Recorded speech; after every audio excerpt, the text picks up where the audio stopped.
மருள் நீக்கியார் அப்பர் நாவுக்கரசர் என அழைக்கப்பட்டார். நாவுக்கரசர் வரலாறு திருமுனைப்பாடி நாட்டிலே அப்பரும் சுந்தரரும் பிறந்த ஊரப்பரின் தாயை தாய் தந்தையர் தந்தையார் பெயர் புகழார். தாயார் மாதினியார் அங்கே நாவுக்கரசர்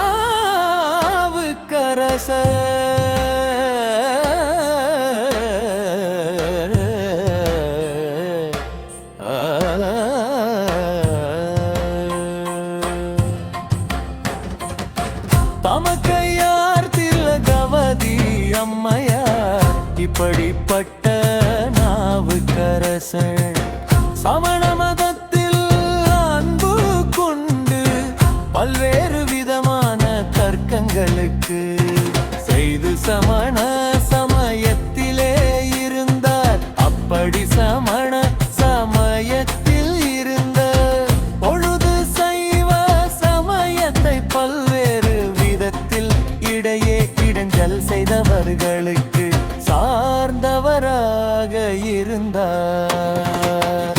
தமக்கையார் திலகவதி அம்மையார் இப்படி பெரிய அளவையிட்டு தமக்கையார் திலகவதி அம்மையார் குறிப்பட்ட நாவுக்கரசர்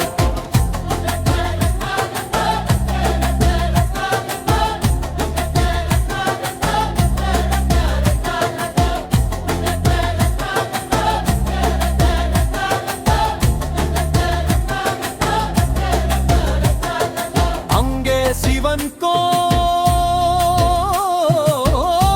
சென்று மருள் நீக்கியார்க்கு சமண மதத்தில் சார்ந்து அங்கே பல புத்த துறவிகளை எதிர்த்து சமணர்களிடம் ஊழியம்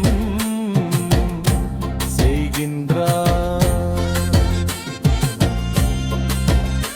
அப்படிப்பட்டவர் சைவ மதத்திற்கு வர வேண்டும். சிவனே நீ அருள் வேண்டும் என அழைக்கின்றார். சிவ பெருமான் கனவில் தோன்றி தம்பிக்கு சூளை தந்து ஆட்கொள்வதாக சொன்னார். அப்படி சொல்லிய வண்ணம் அப்பருக்கு சூளைழனோ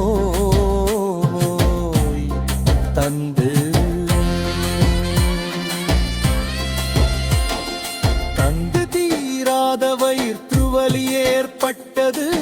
சமணர்கள் பல்வேறு விதமான லேகியங்களையும் மூலிகை மருந்துகளையும் மாந்திரீகங்களை பயன்படுத்தி அவர் நோயை தீர்க்க முயன்றார்களானால் தீரவில்லை. அப்படி தீரவில்லை என்ற காரணத்தால் அப்பர் சுவாமிகள் தமக்கையை சந்தித்தே அவரிடம் தன்னுடைய சூளை நம்மொழிக்கு அங்கே வழி சொல்கள் கேட்டார். அப்படி கொல்லி பிழைத்ததற்கு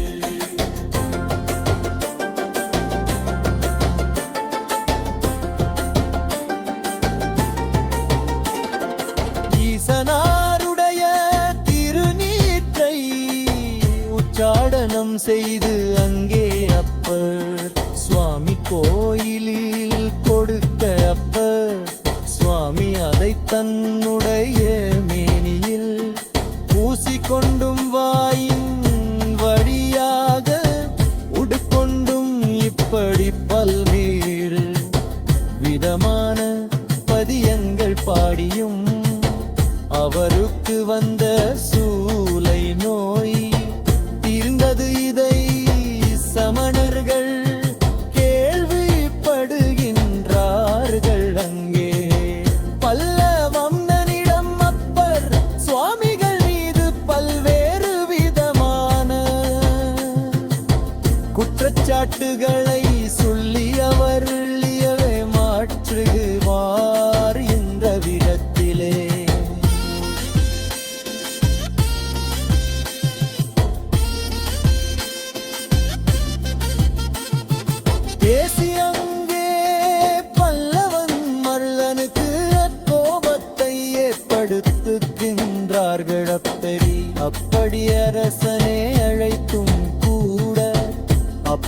சுவாமிகள் வரவில்லை.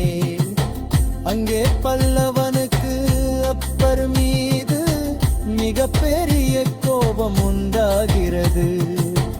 அங்கே மிக பெரிய ஒரு சுண்ணாம்பு காலவாசல் இல்லை. அப்பரர் சுவாமிகள் கிளிஞ்சல் சுடுவது போல அவரை உள்வைத்து சுட்டனர். ஆனால் அங்கே அவருக்கு குளிர்ந்த நீரினை தந்தார் ஈசனார். அப்படி செய்தோம் பலன்களிக்கவில்லை, மேலும் கோபம் கூடியது அங்கே. சாப்பாட்டில் விஷம் வைத்து அவரை அப்பர் சுவாமிகள் சாப்பிட,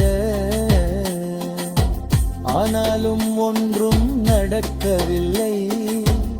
ஈசனார் மனம் அருளி அவரை காப்பாற்றினர்.